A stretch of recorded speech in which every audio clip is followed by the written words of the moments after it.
How do you talk about your team? Do you refer to them as staff or employees? Listen in for why those may not be the most useful terms to get full engagement and full contribution from your team. Hi, Shannon Waller here, and welcome to Team Success. Today, I want to talk about the fact that language matters. How you talk about yourself, how you talk about your team makes a huge difference to how it's received. And this came up because of a comment that my dear friend and support partner, Katrina, noticed from a year one participant and coach, where they talked about their people, I would say their team, as staff. And she had a very visceral reaction to that, like, ugh. So I want to talk about the difference between staff, employees, and team members. And to my mind, they really reflect different mindsets about the people with whom you work. If you're the owner, who's working for you, the team leader, the people that you lead, or a manager. And if you're a team member, how you're referred to. So you can tell immediately where my bias is. Then we lean towards team members, but I will tell you why. Let's break it down. So what exactly am I talking about? Well, I'm talking about how we refer to the people that work at our organization. So if you're referring to people as staff, I immediately think about government. I think about bureaucracy. I think about chiefs of staff. I think of incredibly formalized rules and roles and not a lot of room for creativity or innovation. And remember, this is about how this fits for an entrepreneurial organization, since that's what we're here for, entrepreneurial team success. And so this word doesn't really fit, and it reflects a mindset that people are things. They are there to fulfill a role. It's not about individuality or contribution or unique ability. It's about them being part of the staff and doing what it is that they are supposed to do. This mindset and model might work brilliantly for things like government. I think about the White House, things like that. But for your entrepreneurial organization, I don't think that's a great way to approach it. Now let's talk about employees, a more neutral word. Okay. I don't hate it, but I also don't love it. So employee to me is a thing. I think about FTEs. That's how people talk about their team members a lot. And it's like, oh, okay, that's kind of dispensable. It's replaceable. Again, not unique ability, not individual, not personalized. And certainly if you're, talking about them in an accounting format, an FTE is a legitimate description. I never want to be referred to as an FTE. Blech. I know my team members sure as heck don't. And again, it's kind of diminishing. It kind of puts you into that thing of like, I'm replaceable. I'm not special for who I am or what I contribute. So now that I have trashed staff and employees, what do you use? Well, when you use the term team member, or maybe I should say when we use the term team member, it has a completely different implication. What this means is that you are part of a team. And if you think about any sports team, any kind of a team that puts on any event, even in theater, there has to be a lot of teamwork. Every single person has a unique and valuable contribution to make. And you have to work as a team to be successful. Yes, you need to make your own individual contribution, and you have to do that in the context of a lot of other people who are also making their own unique individual contribution. So it is a much higher level of working, of success, and a standard of performance, if you ask me. Think about your favorite sports team, if you have one. You know the individual players, and you probably respect their ability to kick the ball to one another. I'm in Toronto, and hockey's on right now in terms of the finals. So are they passing the puck? Do they look at other people? Basketball fans, how good are they at directing it to people who are actually free for the shot? So that's what we're looking for here. If you want to have a high performance company, the words staff and employee actually have a very different meaning. And so I think if you really want to grow, if you want to attract the best players, again, use that word very intentionally. And if you want to elevate your mindset and your teams, then the term team member, yes, it's longer to say, oh, well, deal with it. But it's really critical because how you think about your people is reflected in your actions. And so if I'm being treated as a staff and employee, I probably feel like I'm being treated as a cost. And what does any smart business person do? We try to minimize costs.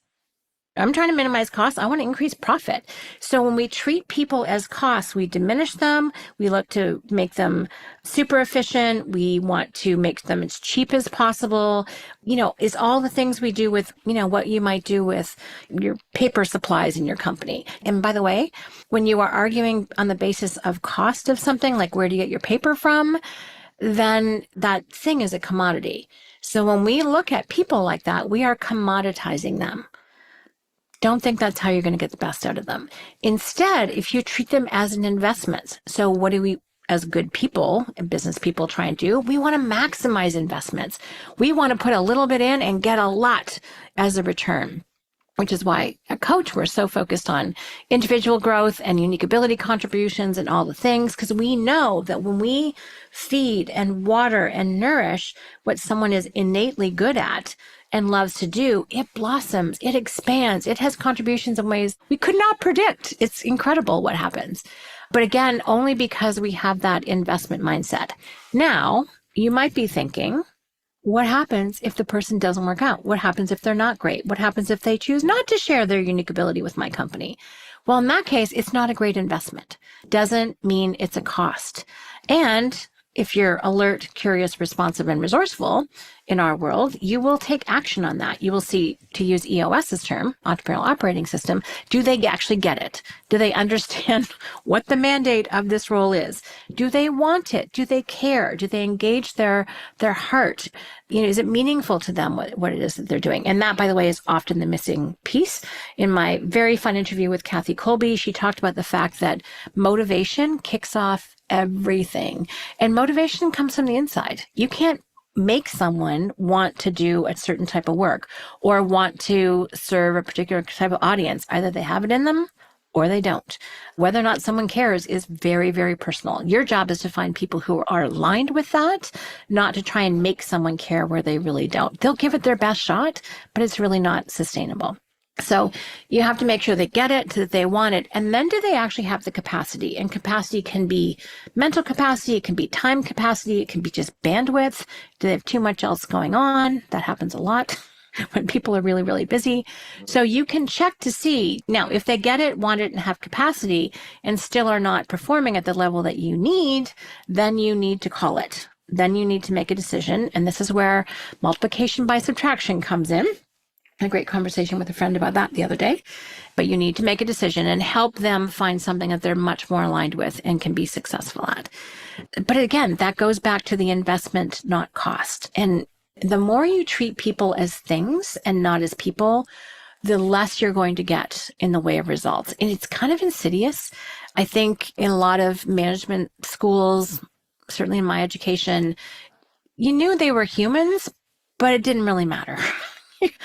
I did some courses that were part of a Bachelor of Business Admin course, and you're looking at people as an aggregate, as a whole. They weren't really seen as individuals. And this is what's different in an entrepreneurial company, is we have the room and the capacity and frankly, the foresight to treat people as unique individuals with a unique contribution to make, hopefully for our company. Maybe yes, maybe no, that's your job to find out. But we have that. And so if you're not taking advantage of it, you're shooting yourself in the foot. You're doing yourself harm. And it may be that this is part of your early career. Maybe this is how you were raised. Maybe this is how you were educated. And I'm kind of calling out that it's time for a mindset shift. It is time for a mindset shift to stop treating people as things and start treating them as unique individuals who are investments, not costs.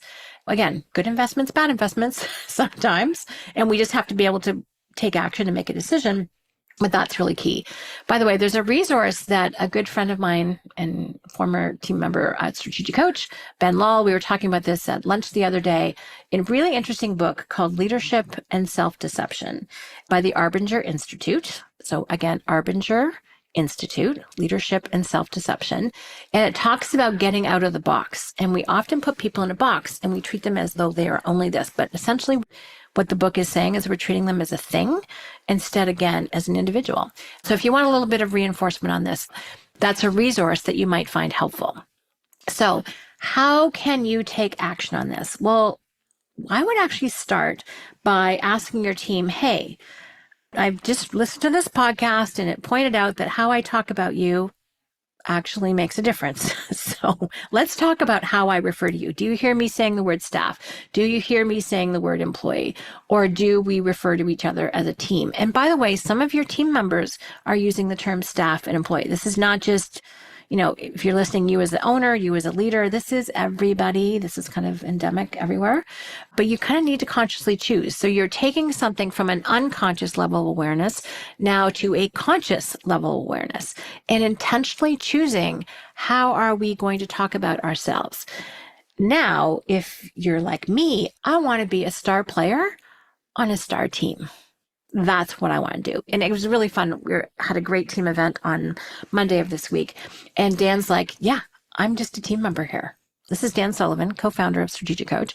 He goes, but I just have a unique set of skills and that's what I want to do. And I need a ton of other people to make the projects happen that I want to be a part of, which is so cool. It's really awesome to see that he sees himself as a team member.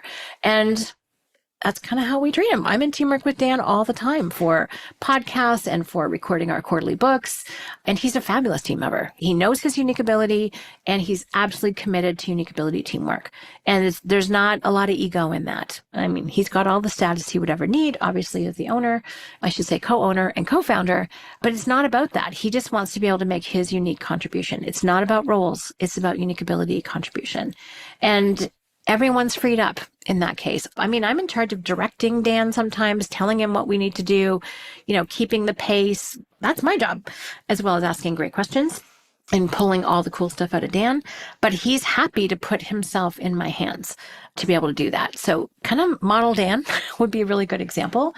Meet with your team, record yourself if you need to, ask your team for feedback, ask how they feel, although only if they can be really honest and trustworthy to answer fully rather than just being yes people and saying, oh, no, you do a great job. Don't worry.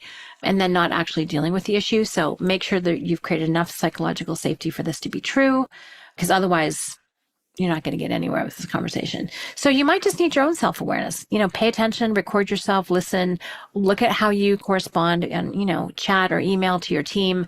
Are you referring them to, being a team, or are you calling them staff? Are you calling them employees? Just know that diminishes the opportunity for people to show up as their best, again, most unique contributing selves. So pay attention. Pay attention to what you say. Pay attention to what you write.